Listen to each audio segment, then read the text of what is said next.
तो हमारे साथ कोचिंग संचालक जो है ब्रजेश आनंद सिंह जुड़ चुके हैं, जो कि कोचिंग पढ़ाते हैं महाराजगंज में। आइए उनसे बात करते हैं। बोलिए आनंद सर। हाँ देखिए, मैं कोचिंग संचालक हूँ CBSE के लिए 5वां से लेके और 12th तक के बच्चों के लिए। हमने क्या किया है, इंग्लिश मीडियम से जो पढ़ते हैं हर सब्जेक्ट का व्यवस्था किया हुआ है। चार्जेस भी बहुत कम लेते हैं। तो आज हम लोग एक्चुअली बात करने ये आए हैं कि निजी स्कूल में, जो प्राइवेट स्कूल हैं, उसके बारे में हम लोग बात करेंगे। ठीक है, तो क्या पूछना चाहते हैं आप? हम यही पूछना चाहते हैं कि जो प्राइवेट स्कूल में जो ट्यूशन फ़ी लग रहा है, उसके अतिरिक्त और भी कई चार्ज लग रहे हैं। जी, तो उसके बारे में आप क्या कहना चाहेंगे? जी बिल्कुल सही क्वेश्चन पूछे हैं। इनका कहना है कि स्कूल में ट्यूशन फ़ी तो लगता है, उसके अलावा भी बहुत सारे चार्ज लगते हैं, जैसे कि री एडमिशन चार्ज, जो कि नहीं होना चाहिए और बहुत जगह ये लीगल नहीं है। जब बच्चा वहीं पे पहले से पढ़ रहा है प्रीवियस क्लास में और नेक्स्ट क्लास में जाएगा तो फिर री एडमिशन चार्ज लेना सही नहीं है, क्योंकि वो उसी स्कूल का छात्र है। समझ रहे हैं ना? उसके बाद क्या होता है कि NCERT पैटर्न पे जो CBSE चल रहा है, उसमें स्कूल संचालक क्या कर रहे हैं कि किताबों को रीप्रिंट करा के MRP ज़्यादा दे के और एक फिक्स जगह पे, या तो स्कूल में या एक फिक्स स्टेशनरी में अपने किताबों को सेल करा रहे हैं, जिसका MRP NCERT से दुगुना है, 1.5 गुना है, जिससे गार्जियन पे बहुत ज़्यादा भार पड़ रहा है। पोशाक जहाँ बिक रहा है, पोशाक जो अलग अलग तरह के पोशाक स्कूल में रखे गए हैं, उस पोशाक से भी कमीशन लिया जा रहा है।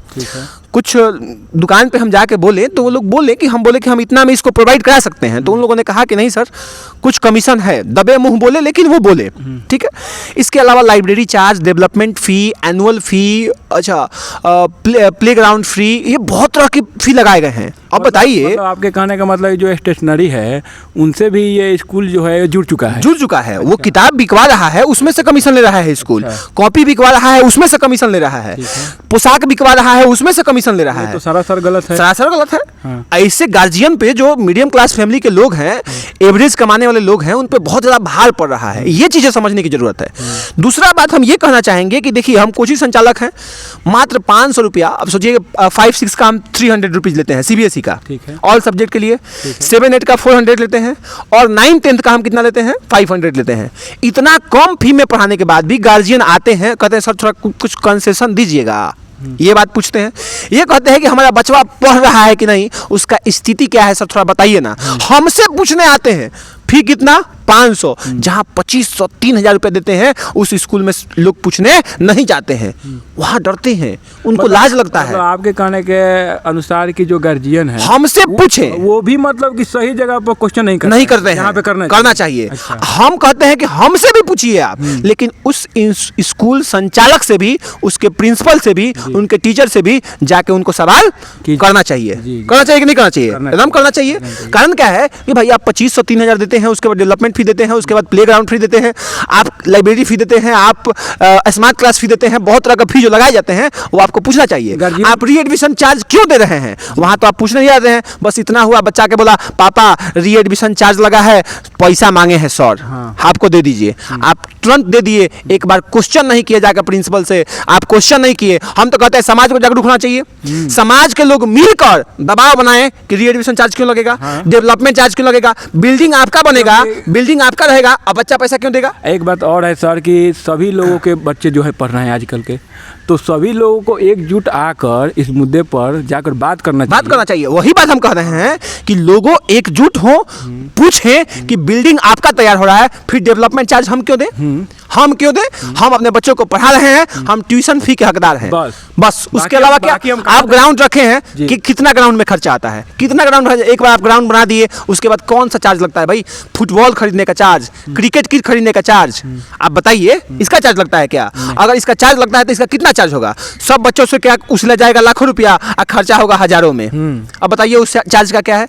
तो ये सब मुद्दे जो हैं, जो समाज के लोगों को क्या है, अब आदत सी पड़ गई है। ठीक है, हम कहते हैं कि आप आइए समाज में, आगे आइए, लीड कीजिए, एकजुट कीजिए और क्या कीजिए, आप इसके विरुद्ध आवाज उठाइए कि री एडमिशन चार्ज नहीं लगे। अभी समय चल रहा है जब बच्चे बोलते हैं ना हमसे, हमको बहुत तकलीफ होता है, लेकिन कर क्या सकते हैं?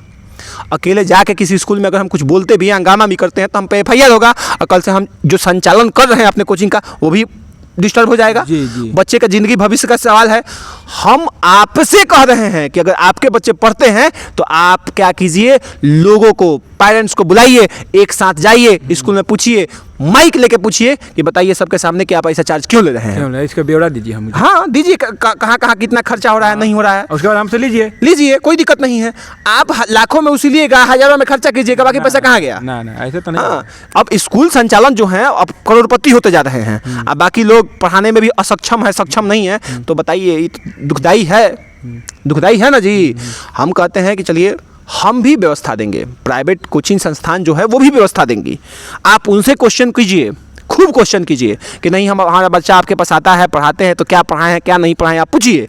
लेकिन उस स्कूल में जाकर पूछना भी अति आवश्यक है, अदरवाइज क्या होगा, आने वाली पीढ़ी में ऐसे ही और सारे चार्ज लगते जाएंगे और क्या होगा, फी बढ़ते जाएगा और जो मिडिल क्लास फैमिली है वो अपने बच्चों को पढ़ाने में सक्षम नहीं होगा। पाएंगे। सही बोले हैं कि नहीं बोले हैं? सही बोले, आपका मुद्दा एकदम सही है। सही है। हाँ। चलिए, समाज के लोगों से हम उम्मीद करते हैं कि इस पे अपना दिमाग को केंद्रित करेंगे। बहुत बहुत धन्यवाद। जय हिंद। जय हिंद।